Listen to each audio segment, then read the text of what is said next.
Today, I'd like to show you one of the biggest additions we've made to lava. Continuous tie rod systems have become increasingly common in multi-story wood construction. They help control uplift forces and limit vertical deformation in shear walls. But until now, there's been a disconnect. The building is designed in structural software, while the tie rod system is typically designed later by the manufacturer. With this release, lava bridges that gap. Delegated design isn't going away. One thing I want to be clear about is that we're not trying to replace the delegated design. Manufacturers are experts at designing these systems, and they should continue to provide the final delegated design package. What we've done is given the engineer of record the ability to include that system during structural design. Instead of waiting until later in the project, your model can now account for the restraint system from the beginning. When lateral forces act on a building, one end of the shear wall goes into tension while the opposite end goes into compression. That tension creates uplift, which is resisted by the continuous tie rod system. Lava now automatically determines those restraint forces and builds a representative tie rod system using manufacturer data from Simpson Strong-Tie, Earthbound, MiTek, and AutoTight. It selects the rod, the couplers, bearing plates, shrinkage compensation devices needed for analysis. The result is that the behavior of the restraint system is now included in your structural model. The biggest benefit isn't that lava can size the tie rods. The biggest benefit is that your structural model is now more complete. Wall deflections account for behavior of the restraint system, giving you a better representation of how the finished model will perform. You still receive the manufacturer's delegated design package, but now your analysis, coordination, and engineering designs are based on a model that is much closer to reality. Let me show you how that works. Let's open up Lava. In this new version of Lava, you can open up the program and then go to the schedules, and you'll see that we have a system of tie rod systems schedule down here. So you can see Simpson, MiTek, Earthbound, and AutoTight all listed. You're going to want to coordinate the type of hold down that you're using, or tie down, excuse me, with the type of wood or lumber that you're using. So you'll see Doug fir should match Doug fir. The values will change based on that. So once you've got that set, you can go ahead and start modeling your model. And I'm going to open up a model I've already got done here. So if we take a look at a completed model, this is based on a design example. So we've got here each shear wall. If I'm going to open up, let's pop open a shear wall in the model just to take a quick look at what that shear wall looks like.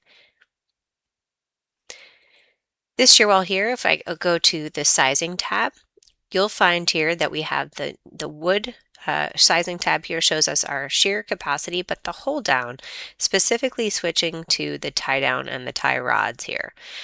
This one is selected as an earthbound, fully threaded rods. You have some choices based on what kind of rods you want to use. The program will automatically select this rod, and it will also select the take-up device, the bearing plate, the rod, and it will also, and the coupler here.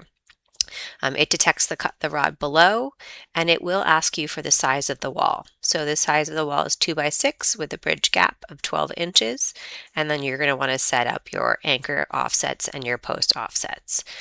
Those would be something that you'd probably do for the entire model. So every shear wall that you draw, you'll have these parameters set up for you. And then it will size all this based on the demand that you're seeing as you look down below. You'll see what the actual uplift and demand is, and it will find that value for both tension and compression, and then give you the results based on what is needed. You can also come into the report and you'll find some new elements in the report. So when we look at the shear wall schedule, we'll see that the hold downs are now showing here by the tie rod elements here. We can also go into, if we look down at the shear wall schedule summary, we'll see actually more information, including every piece of that element that was sized for that shear wall on the left side or the right side or the top side or the bottom side, depending on which direction that shear wall is going. We also can have a new element here called the shear wall drift. If we click on the shear wall drift table, here we get to see the deflection, total deflection listed for each shear wall, and it shows us based on the three-part equation here but it also includes the assembly, including which has the rod, the take-up device information. All of that's built into this calculation.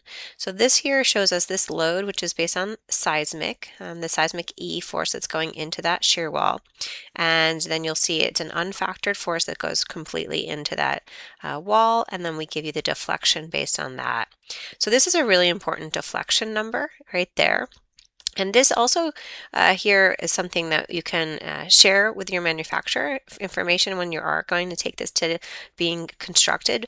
But we do have one other piece of information. So if we go back to the calculation log, you can enable this calculation log with the full description. And I would also suggest that summary, because the summary, if we come over to the summary tab, this new summary tab has a few different things, including this drift information. So if you have either hold downs or tie downs, you'll see that information just similar to what we just saw in the report.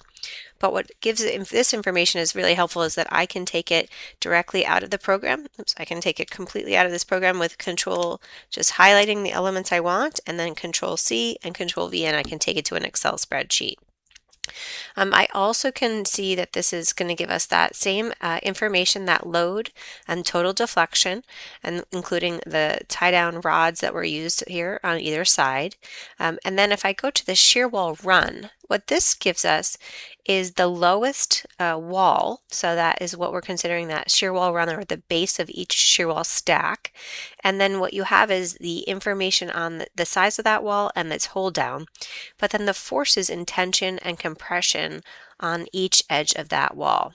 So this is by level. So this is a 5-story building. So we go down to 1, 2, 3, 4, 5, and we're seeing the loads as they accumulate down the building for that one wall stack. So this is really important information that the manufacturer will want to see. And again, we can highlight this entire spreadsheet just by taking that edge there, running a highlight on it, and then a Control and a Control C to copy it out, and a Control V to paste it into a spreadsheet. You'll also find that there's important information here based on if you want to see the flexible diaphragm information. If you are considering it a rigid diaphragm, you will also see this information fill out as well. So you'll have both of that. But if you want to see in here, this gives you information about shear, what was total allowable shear for this shear wall, and then what was the maximum in the earthquake and wind, as well as the compression and the tension forces inside of here too. So this is a new addition that have the compressive forces as well as the tension forces in this report. So we give it to you in a lot of ways so that you can use that outside of the program. Lava also now accounts for the vertical deformation. So you can see here, you can enter in your shrinkage, compressive load, and fit, as well as your take-up system limits, your take-up device system limits. And this will add up these numbers per level. And you'll see that this will be a cumulative number, and the program will make sure to design to meet these this design number right here. Thanks for watching the video, and check out more on lavabuild.com.